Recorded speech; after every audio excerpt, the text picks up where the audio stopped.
మా కస్టమర్లకు శ్రేయోభిలాషులకు ఉగాది శుభాకాంక్షలు. మీ ప్లాట్లు, విల్లాలు అమ్మాలన్నా కొనాలన్నా సంప్రదించండి ఎన్ఎస్ఆర్ డెవలపర్స్.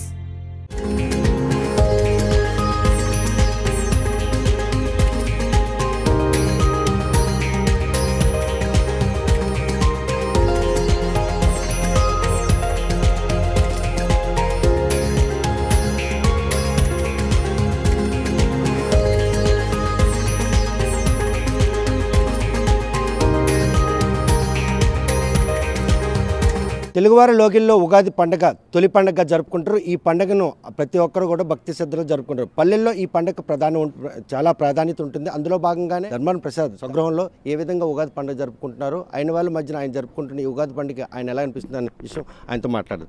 చూస్తే కనుక ఉగాది అంటే చాలా ఒక 10 రోజుల నుండే చాలా సన్నద్ధంగా ఉండే రైతులు. సో ఇప్పుడు ఉగాది పండుగని ఎలా జరుపుకుంటున్నారు, ఈ ఉగాది గురించి రాష్ట్ర ప్రజలకి ఏమేమి సందేశం? ఇది తెలుగు సంవత్సరాది. తరతరాలుగా సాంప్రదాయాలన్నీ మనం పాటిస్తూ ఉంటాం. ఎంతో కొంత మార్పులు వచ్చినప్పటికీ కూడా తెలుగువారందరూ మాత్రం దీన్ని చాలా ప్రాముఖ్యత గల పండుగగా భావిస్తారు. ముఖ్యంగా రైతాంగం పంటలన్నీ ఇంటికి చేరి మళ్ళీ వసంత ఋతువు బిగినవుతున్నటువంటి టైంలో ఈ పండుగ జరుపుతారు. అందుకే తెలుగువారు ఎక్కడున్నా సొంత ఇళ్ళకి చేరి ఈ పండుగలో పాలు పంచుకుంటారు. వేరు వేరు చోట ఉన్నటువంటి కుటుంబ సభ్యులంతా ఒక చోట చేరి నడుపుకునేటువంటి పండుగ ఇది. ఇలాంటి గొప్ప రోజు అంటే పండగ రోజు అందరూ కలవడం ఆనందంగా ఉంటుంది. అలాగే శుభాకాంక్షలు చెప్పేటువంటి మిత్రులు, స్నేహితులు, బంధువులు పరస్పరం చెప్పుకునేటువంటి ఒక పద్ధతి ఉంటుంది. అందరికీ మేలు జరిగేలా ఉండాలని, మరిన్ని సంపదలు అందరికీ, ఆయురారోగ్యాలు అందరికీ అందించే సంవత్సరంగా కొనసాగాలని భగవంతుని ప్రార్థిస్తున్నాను. చూస్తే కనుక మీ చిన్ననాటి ఉగాది పండగకి ఇప్పటి పండగకి ఏమైనా వ్యత్యాసం కనిపిస్తుంది అంటే సహజంగానే కొన్ని మార్పులు, అన్ని దీంట్లో మార్పులు వచ్చాయి. అనేక రంగాల్లో, అనేక సాంప్రదాయాల్లో, ఆచారాల్లో కూడా మార్పులు వచ్చాయి. అయినా దీనికి ప్రాధాన్యత అయితే తగ్గలే. ఇది పాటిస్తూ ఉంటారు, ఎప్పటికీ పాటించాల్సినటువంటిదే.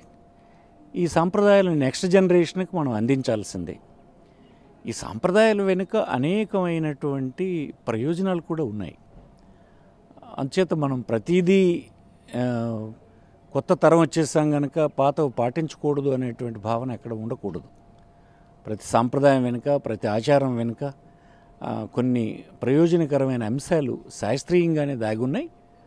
అది కొత్త తరం పాటిస్తూ ఉండాలని నేను విజ్ఞప్తి. రాష్ట్ర ప్రభుత్వం తీసుకున్నటువంటి చర్యల వలన రైతులు అధిక దిగుబడులు సాధించగలిశారు. తన ఉత్పత్తుల్ని మధ్యవర్తుల ప్రమేయం లేకుండా సరసమైనటువంటి ధరకు అమ్ముకోగలిసినారు. వెంటనే ప్రభుత్వం చేసిన ఏర్పాటు వలన ధనం కూడా వారి ఖాతాల్లోకి చేరింది. అన్ని రిజర్వాయర్స్లో కింద ఉన్నటువంటి సాగులు సవ్యంగానే సాగాయి. గత సంవత్సరంతో చాలా బాగా జరిగింది. అదే మాదిరిగా ఈ సంవత్సరం కూడా రైతాంగం, దానికి పరోక్షంగా ఆధారపడినటువంటి వర్గాలు సుభిక్షంగాను హాయిగాను వర్ధిల్లాలని మేము కోరుకుంటున్నాం. రైతులకు ముఖ్యంగా మేలు జరగాలని ఆయన ఆకాంక్షిస్తున్నారు. కెమెరామెన్ రామకృష్ణతో సత్యం, RTV, శ్రీకాకుళం.